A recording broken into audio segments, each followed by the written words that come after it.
గురుగారు నమస్కారం అండి. నమస్కారం అండి.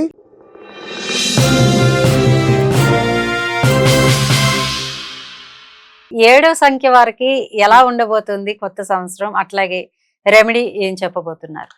ఏడో సంఖ్య, ఈ ఏడో సంఖ్యలో జన్మించిన వాళ్ళందరూ కూడా 7వ తేదీ, 16వ తేదీ, 25వ తేదీ ఈ తేదీల్లో జన్మించిన వాళ్ళు ఏడో సంఖ్య కిందకి వస్తారండి. ఈ ఏడో సంఖ్యలో అంటే ఈ ఏడో సంఖ్యకి అధిపతి కేతు అండి. కేతు కారకత్వము మనము మన 9 గ్రూపుల్లో చెప్పుకున్నాము. ఏడవ సంఖ్య కేతు అండి. ఈ 7 గ్రూపులకి భవిష్యత్తు చెప్పేవాడని. ఏడవ సంఖ్యలో జన్మించిన వాళ్ళ కారకత్వాలు ఏ విధంగా ఉంటాయంటే అండి, వీళ్ళు ఎప్పుడు కూడా సైంటిఫికల్ గా థింక్ చేస్తారు. వీళ్ళ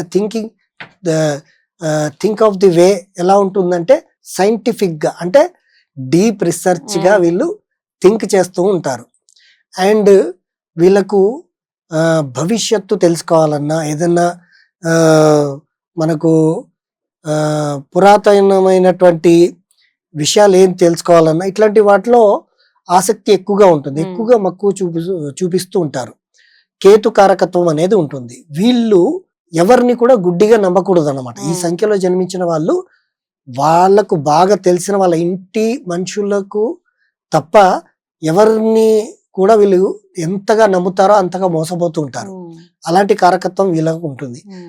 కానీ ఈ 7వ సంఖ్యలో జన్మించిన వాళ్ళకి ఈ 2026 ఈ సంవత్సరము వీళ్ళకి పట్టిందల్లా బంగారంగా అవ్వబోతుందండి. ఎందుకు ఇలా చెప్తున్నానంటే మీకు ఇందాకే చెప్పాను, 1, 2, 4, 7 ఈ నంబర్లు సూర్యుడి ఫ్యామిలీ నంబర్స్ అండి. సూర్యుడి సంవత్సరము ఫ్యామిలీ నంబర్లో 7వ నంబర్ వచ్చింది. ఈ 7కి ఈ 7వ సంఖ్యకి అండ్ 9వ సంఖ్య అంటే ఈ 2025కి చాలా వ్యతిరేకత ఉందన్నమాట.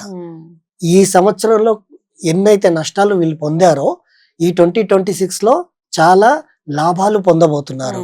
ఆత్మవిశ్వాసం అధికంగా పెరగబోతుంది. సంఘంలో గౌరవం, మర్యాద, పేరు, ప్రఖ్యాతలు పెరగబోతున్నాయి. తర్వాత ఉద్యోగంలో మంచి ప్రమోషన్స్, మంచి పేరు ఉద్యోగంలో రాబోతుందండి. వ్యాపారంలో కూడా కొత్త స్టార్టప్ లాంటి అవకాశాలతోటి వీళ్ళు ముందుకెళ్ళబోతున్నారు.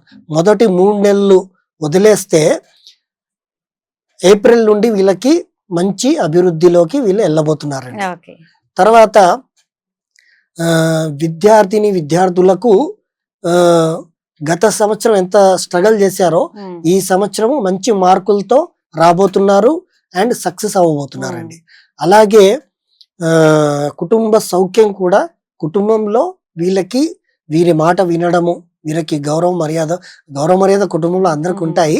కుటుంబ సౌఖ్యం అనేది వీళ్ళకి కలగబోతుంది.